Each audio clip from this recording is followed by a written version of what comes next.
ଗପଟି ପଶୁପକ୍ଷୀଙ୍କ କଥା ବୁଝିପାରୁଥିବା ପଣ୍ଡିତ ଓ ରାଜାଘରର କଥା। ଏକ ସମୟର କଥା। ଗୋଟିଏ ସୁନ୍ଦର ରାଜ୍ୟ ଥିଲା।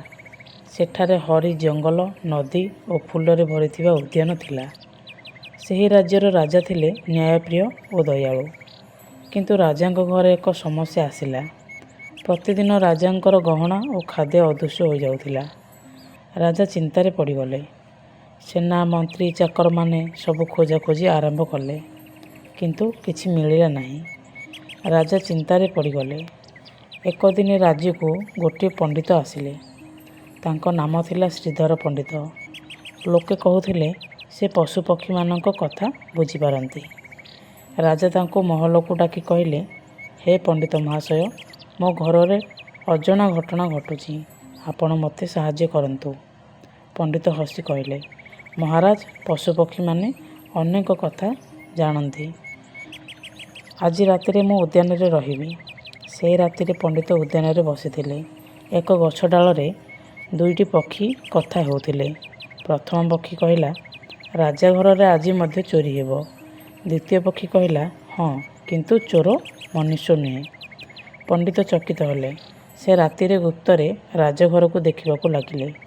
ଅର୍ଦ୍ଧରାତ୍ରିରେ ସେ ଦେଖିଲେ ଏକ କଳା ବଡ଼ ବିଲେଇ ଖିଡ଼ିକି ଦୁଆରେ ପ୍ରବେଶ କରି ଗହଣା ଓ ଖାଦ୍ୟ ନେଇଯାଉଛି।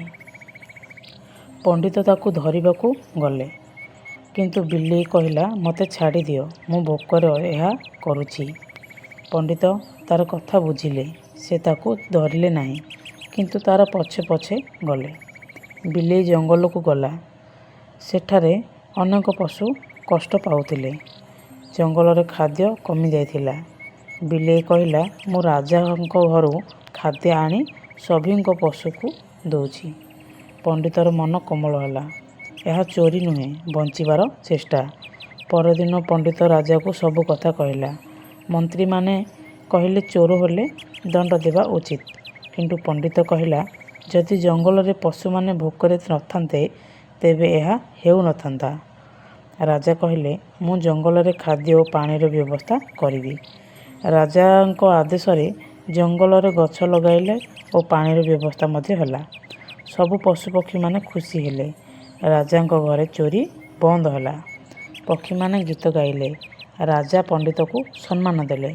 ପଣ୍ଡିତ କହିଲେ, ପଶୁପକ୍ଷୀମାନେ ବି କଥା କହିପାରନ୍ତି, କିନ୍ତୁ ଆମେ ବୁଝିପାରୁନା। ସେହି ଦିନଠାରୁ ମନୁଷ୍ୟ ଓ ପଶୁପକ୍ଷୀଙ୍କ ମଧ୍ୟରେ ସ୍ନେହ ବଢ଼ିଲା।